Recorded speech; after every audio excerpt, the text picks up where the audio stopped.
看来呀，中国有必要在东海划界和钓鱼岛的主权问题上，甚至是在东北亚的政治格局上，给日本一点颜色看看，让日本原形毕露，彻底的打破日本反华势力和台独分子双双的幻想。各位网友，大家好，欢迎来到报民说。这期话题我们说一说美国在乌克兰占尽优势，依然不敢出兵，他会武力干涉台海吗？根据日本朝日新闻的消息，3月22号，台湾发布最新的民调，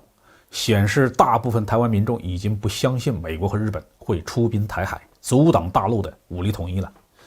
相信美日会出兵的人只剩下 34.5% 和 40%， 比去年10月的类似的民调分别减少了 30.5 个百分点和 14.9 个百分点。一直到乌克兰战争爆发之前，美国对于台海问题的立场都是模糊的。美国一方面反对中国武力统一，另一方面对于自己会不会武力协防台湾，阻止中国统一这件事儿，既不承认也不否认。这是为了在海峡两岸同时获取最大的利益，希望大陆能够有求于美国，而台湾能够更加的巴结美国。如果美国公开的表示不出兵台海，那么台湾岛上的人心就会发生逆转。美国到底会不会出兵？战争的现实让人们充分地看清了美国的纸老虎的本质。在欧洲东部，在拥有10几个北约盟国支持的情况下，在乌克兰恳求美国介入的情况下，美国从一开始就明确的表态，绝不会出兵，仅仅是提供了几千发反坦克的导弹和防空导弹给乌克兰。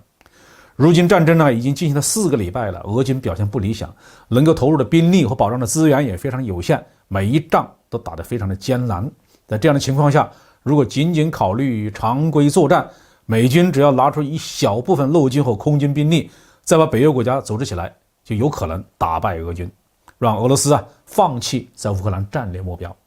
然而美国就是不敢，甚至连向乌克兰提供稍微远程和大威力一些的武器都不敢。其中的政治理由很多，但军事理由只有一个：俄罗斯具有战略核投机能力。在东亚地区，美国的战略态势远远不如欧洲。2个盟国，一个不愿意反华，一个打算躲在美国的背后。而且中国人民解放军呢，也不是俄罗斯军队。美军已经在诸多的场合公开承认，解放军完全有能力打败美军。这是通过18次兵棋演习做出的结论。解放军可以把美军的航空兵力量隔绝在500公里之外，把水面舰艇部队隔绝在1600公里之外，而且解放军的信息化作战能力已经超过了美国军队所能应付的水平。不但如此历史上解放军正面击败过美军2次，一次在朝鲜，一次在越南，这是俄罗斯的军队还没有做到过的。那么美国连直接干涉乌克兰的胆量都没有，凭什么相信美国有胆量武力干涉台海呢？所以越来越多的台湾人不相信美国军队会来武力协防台湾，这也是被事实教育之后得出的结论。还有 30% 多的台湾人相信美国军队会来，他们认为自己在世界上地位重要，台湾被打烂了，全球集成电路的供应就要出大问题。